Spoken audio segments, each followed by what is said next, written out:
Hello everyone, this is Manoj sir, Science and Maths educator. Welcome to the online classes. Students, हमने chapter number first और chapter number third का revision कर लिया था। जिन्होंने नहीं देखा वीडियो प्लीज़ देख लीजिए, आपके इजी नंबर गेनिंग हो जाएंगे उन चैप्टर से। आज जो है हम लोग चैप्टर नंबर जो 10th है इलेक्ट्रिसिटी उसको कंटिन्यू करते हैं। बट उससे पहले अभी तक हमने जो फॉर्मूले पढ़े थे सीरीज पैरेलल के, ओम्स लॉ के, है ना, करंट के, चार्ज के, सारे फॉर्मूले पढ़े थे। उनके ऊपर कुछ क्वेश्चंस हम देख लेंगे, ठीक है, ताकि हमें इसी हमारे थोड़े कंसेप्ट क्लियर हो जाएंगे, बेसिक्स वापस रिकॉल हो जाएगा जितना हमने पढ़ा था, ठीक है ना। तो पेज नंबर 139 पे आप आइए, आपके बुक का एग्जाम्पल नंबर 5 है, सीरीज और पैरेलल के ऊपर क्वेश्चन है। काफ़ी इंपॉर्टेंट क्वेश्चन है। अगर ये क्वेश्चन आप लोगों को समझ में आ जाता है तो आप कोई भी क्वेश्चन दे दिया जाए आप लोग कर पाओगे, ठीक है ना। एक ही क्वेश्चन में 3 पार्ट पूछ लिए हैं, वो हमें देखते हैं किस तरीके से करना है क्वेश्चन को। देखो क्वेश्चन क्या दे रखा है। एक चीज़ और याद रखना कि फिजिक्स में हमेशा जब भी न्यूमेरिकल आप करोगे उससे पहले जो गिवन पार्ट है वो लिखना है। जब गिवन पार्ट हमने लिख लिया तब हमें देखना है कि अब ये चीज़ हमें अवेलेबल है, कौन सा फॉर्मूला लगाए कि हमें जो निकालना है वो इजीली निकल जाए। तो first always write given point, givens जो भी गिवन डेटा आपको दिया होगा, चाहे वोल्टेज देता है, एम्पेयर दिया होगा, या रेजिस्टेंस दिया होगा, या करंट दिया होगा, कोई भी दिया होगा, वो आपको पहले लिखना है, ठीक है। आइए करते हैं क्वेश्चन को। 3 resistance of 1 ohm, 2 ohm and 3 ohm are connected in parallel. किसमें कनेक्टेड है? पैरेलल में। This circuit is connected with a battery of 6 volt. मतलब अगर हम सॉल्यूशन करें तो पैरेलल में 3 हमारे पास रेजिस्टेंस अवेलेबल है। 3 रेजिस्टेंस किसमें कनेक्टेड है? कनेक्टेड किसमें? पैरेलल में कनेक्टेड है। जिसको दिया है 1 ohm, 2 ohm, 3, ठीक है, यहाँ तक कोई दिक्कत नहीं। और ये जो सर्किट है 6 वोल्ट बैटरी से कनेक्टेड है, तो हमने क्या किया, एक 6 वोल्ट बैटरी कनेक्ट कर दिया, ठीक है। सर्किट के अकॉर्डिंग हमने क्वेश्चन के अकॉर्डिंग हमने सर्किट बना दिया, है ना। इसको दे देते हैं R1, इसको दे देते हैं R2 और इसको दे देते हैं हम लोग R3, ठीक है। अब वो क्या कह रहा है, इक्विवेलेंट रेजिस्टेंस, मतलब कि R इक्विवेलेंट हमें निकालना है पहली बात तो।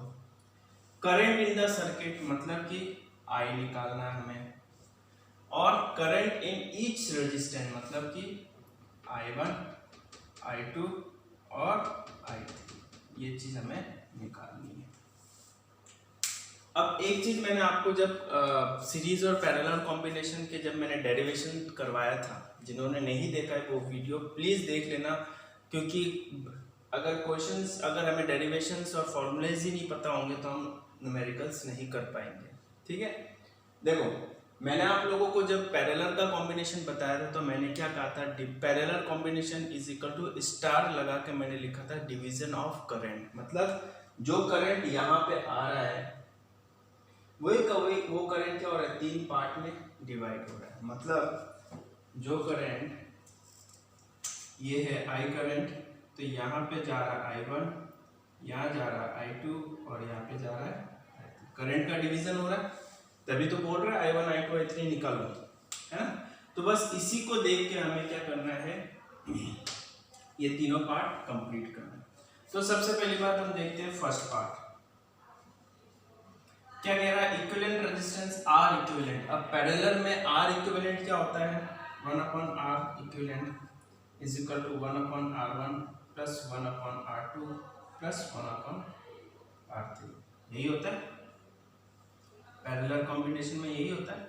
वैल्यू पुट कर देते हैं, 1/R equivalent is equal to 1/1 plus 1/2 plus 1/3, 1 2 3 कर दिया।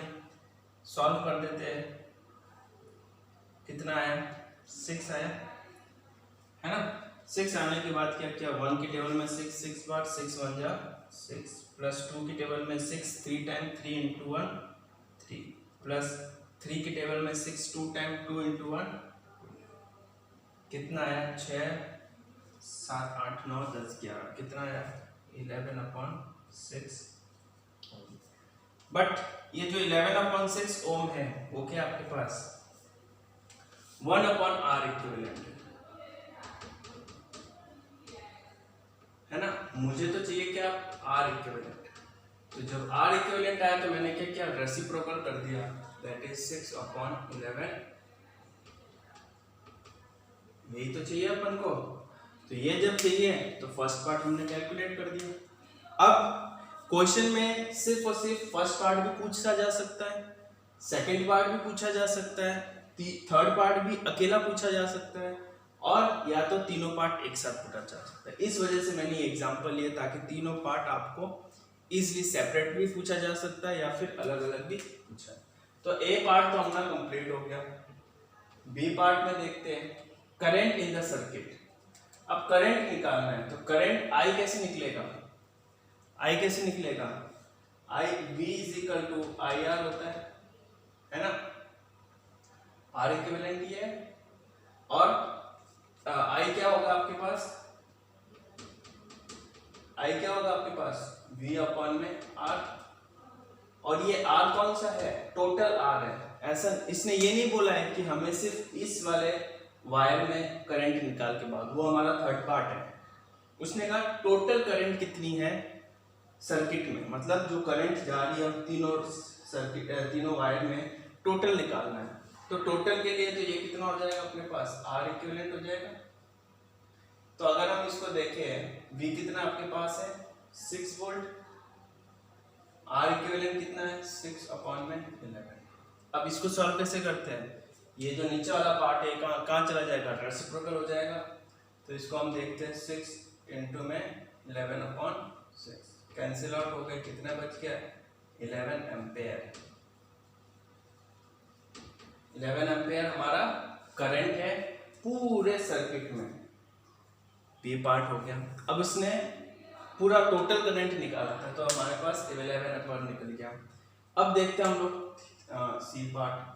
अब वो कह रहा है कि current in each resistance, her resistance में बताओ करंट, क्योंकि हमें पता है करंट डिवाइड हो रहा है। तो जो ये 11 एम्पेयर है ये डिवाइड हो गए हैं ये तीनों ही वायर में।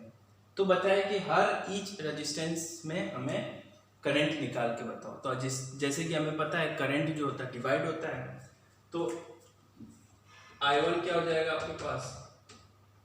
V अपॉन में R1, यही होगा। वोल्टेज तो सेम रहेगा मगर इस वाले वायर के अंदर R1 हो जाएगा और I1 हो जाएगा।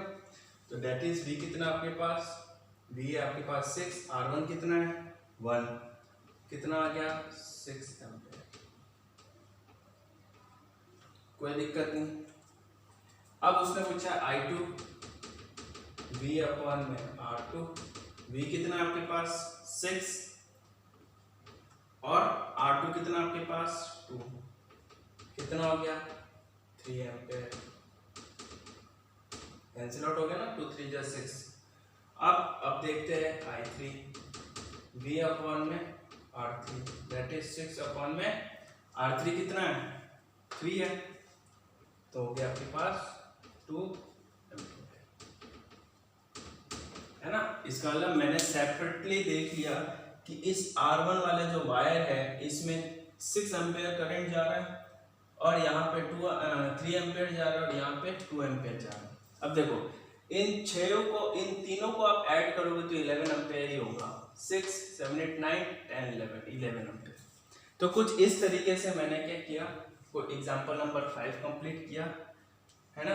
आपको सेपरेटली पूछा जा सकता है या तो तीनों एक साथ कंबाइन करके भी पूछा जा सकता है। तो मैंने एग्जांपल आपके तौर पे 3 क्वेश्चन को एक साथ में ही कंप्लीट करके आपको दे दिया। ठीक है, देख लीजिए। Okay, come to the page number 146, जिसमें आपको कुछ सर्किट बना के दिया गया है और उसमें से पूछा है आर इक्विवेलेंस, है ना। ये अभी क्वेश्चन इसलिए करवा रहा हूँ क्योंकि मैं सीरीज और पैरेलल के फॉर्मूले हमने पढ़े थे, इस वजह से ये क्वेश्चन अभी करवा रहा हूँ। एक चीज मैंने आपको बताया था जब डेरिवेशन करवाया था, दैट इज अगर करंट डिवाइड हो रहा है सर्किट में, मतलब वो कौन सा कॉम्बिनेशन होगा, पैरेलल कॉम्बिनेशन। और एक चीज हमेशा याद रखना, जहां पे करंट डिवाइड होगी वो कॉम्बिनेशन हमारी पैरेलल कॉम्बिनेशन होगी, ठीक है ना। बस इसी चीज को पकड़ते हुए हमें आगे चलना है। ये कुछ सर्किट है, इसके अंदर हमें 3 रेजिस्टेंस दे दिए और हमें 2 पॉइंट दे दिए, ठीक है ना, बी पॉइंट और ए पॉइंट हमें दे दिया, कोई दिक्कत नहीं। अब हमें देखना है कि करंट डिवाइड कैसे हो रहा है। पॉइंट्स, करंट हमेशा पॉइंट से ही आएगा, ठीक है ना। एक चीज हमेशा, या तो ये पॉइंट पकड़ के चढ़ो या ये पॉइंट पकड़ के चढ़ो, करंट हमेशा पॉइंट से ही आएगा। आई करंट अगर इस पॉइंट से 2 पार्ट में डिवाइड हो रहा है, I1 और I2, जो I1 करंट इस वायर में जा रहा है वही का वही I1 करंट कहाँ जा रहा है, यहाँ पे। मतलब ये इन दोनों में करंट का डिवीजन नहीं हो रहा है, तो करंट का डिवीजन नहीं हो रहा मतलब सीरीज कॉम्बिनेशन में R1 R2 कैसे होता है, हम लोग रिजल्टेंट किया था R इक्विवेलेंट का, R equivalent is equal to R1 plus R2 plus R3, ऐसी था। तो इन दोनों को मैं अगर सॉल्व कर दूं पहले, तो R1 प्लस R2 हो जाएगा, इसको नाम दे देते हैं R1 R2 R3, ठीक है। तो मैं अगर कहता हूं R12 that is R1 plus R2 that is 2 plus 2 that is 4 ओम, इन दोनों के कॉम्बिनेशन से कितना बना हमारे पास, 4 ओम बन गया। तो जब हम नए सर्किट बनाएंगे तो हमारे पास कुछ इस तरीके से नया सर्किट बन जाएगा हमारे पास। ये हो गया आपका 4 ओम दैट इज 1 R2 और ये हो गया R3 दैट इज 2 ओम। ये 2 ओम एज इट इज यहाँ पे, इन दोनों को बना के ये कर दिया, ठीक है। अब ये दोनों कॉम्बिनेशन कौन सा हमारे पास, पैरेलल कॉम्बिनेशन है, तो R equivalent is equal to 1 R2 plus में 1 R3 दैट इज 1/4 प्लस 1/2। इसको सॉल्व करते हैं, हमारे पास आ गया 4 की टेबल में 4 आता है 1 बार, 1 इंटू 1। 2 की टेबल में 4 आता है हमारे पास 2 time, 2 into 1 2, that is 3/4 ohm. 1/R equivalent is equal to 3/4 ohm. मुझे तो R इक्विवेलेंट चाहिए, 1/R नहीं चाहिए, तो मैंने क्या किया, रेसिप्रोकल कर दिया, तो हमारे पास हो गया 4/3। कुछ इस तरीके से क्वेश्चन करना है हमें सिर्फ इतना याद रखना है कि जहां पे करंट डिवाइड हो रहा है वो कौन सा कॉम्बिनेशन है, आपका पैरेलल कॉम्बिनेशन, ठीक है। ये देखो, अब बच्चे इस क्वेश्चन में कंफ्यूज हो जाते हैं, वो कहते हैं कि करंट पर सर डिवाइड हो ही नहीं रहा है, और जब करंट ही डिवाइड नहीं हो रहा है तो क्या करेंगे, चारों को ऐड कर देंगे, 2 प्लस 2 प्लस 2 प्लस 2 ऐड कर दिया, तो 4 2 6 2 8 8 ओम लिख देंगे, जो कि गलत हो जाएगा। हमें देखना है पॉइंट, नोड ए और बी नोड है, इस दोनों बी नोड को पकड़ के हमें खींचना है। तो खींचेंगे क्या हो जाएगा, जब हम खींचेंगे तो ये ऊपर वाला वायर ऊपर है और नीचे वाला नीचे चला गया, तो हमारे पास कुछ इस तरीके से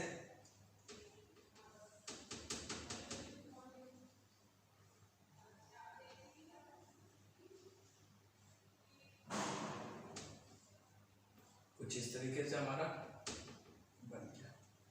ये हो गया आपके पास 2 ओम 2 ओम 2 ओम 2। समझ में आया। तो जब इस तरीके से हम करेंगे R इक्विवेलेंट निकालने के लिए, तो हमने क्या देखा, इसको दे देता हूं मैं R1 R2 R3 R4। ये दोनों करंट में डिवाइड ही नहीं हो रहा है, तो ये दोनों कॉम्बिनेशन क्या है, सीरीज का। तो 2 + 2 कितना हो गया 4, तो R12 कितना हो जाएगा आपके पास 4, या फिर आप इसको आराम से ऐसे लिख सकते हो R1 + R2 दैट इज 2 + 2 = 4। और 3 और 4 कितना हो जाएगा, R3 और 4, दैट इज R3 + R4 कितना हो गया, 2 + 2 दैट इज 4। कोई दिक्कत नहीं। R12 हो गया हमारे पास 4 ओम, R34 हो गया हमारे पास 4 ओम। अब ये दोनों जब हम नया डायग्राम बनेगा हमारे पास, तो ये 4 ओम हो गया हमारे पास कुछ इस तरीके से, और ये हो गया हमारे पास कुछ इस तरीके से। ये 4 ओम, ये भी, ठीक है। ये पॉइंट आप ए लिख दो। ये दोनों कॉम्बिनेशन कौन सा हो गया, पैरेलल का। तो R इक्विवेलेंट = 1 यहाँ पे लिख दो आप लोग 1 and 2, यहाँ पे लिख दो 1 3 4, 1 R2 प्लस में 1 R3 4 कर देते हैं 1/4 + 1/4, ठीक है ना।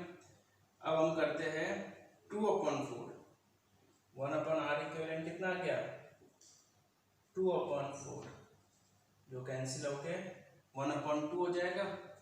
तो 1 यहाँ पे आप लिख लो R इक्विवेलेंट = 2 ओम। 1 2 2 रेसिप्रोकल करेंगे तो ये 1/2 का कितना हो जाएगा, 2 हो जाएगा। समझ में आया। क्वेश्चन नंबर थर्ड पार्ट में देखते हैं। सेम टू सेम 2 पॉइंट देखा, जो करंट यहाँ से जो करंट जाएगी वो यहाँ पे भी आएगी, और जो करंट यहाँ से जाएगी वो यहाँ पे भी आएगी। तो ये दोनों कॉम्बिनेशन कौन सा हो गया, सीरीज का, और ये दोनों कॉम्बिनेशन कौन सा हो गया, सीरीज का, और आपस में पैरेलल के। तो मैंने इसको दे दिया R1 R2 R3 R4। तो 1 और 2 कितना हो जाएगा, R12 = R1 + R2, that is 2 + 2 4।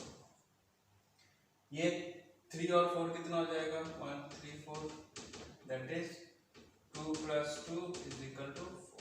Same to same question है कि नहीं, बस डायग्राम अलग अलग बनाते हैं।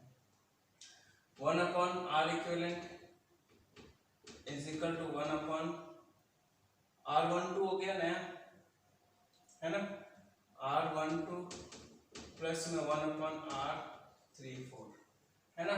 इन दोनों को कॉम्बिनेशन से बनाया हमारे 4 ओम, इन दोनों के कॉम्बिनेशन से बनाया 4 ओम, दोनों आपस में क्या हो गए, पैरेलल में। तो ये हमने पैरेलल का फॉर्मूला लगा दिया। अब हम करते हैं 1/4, और यहाँ पे भी हम करते हैं प्लस में 1/4, दैट इज 2/4 कैंसिल आउट हो गया, 1/2। मुझे तो R इक्विवेलेंट चाहिए, तो हो गया 2।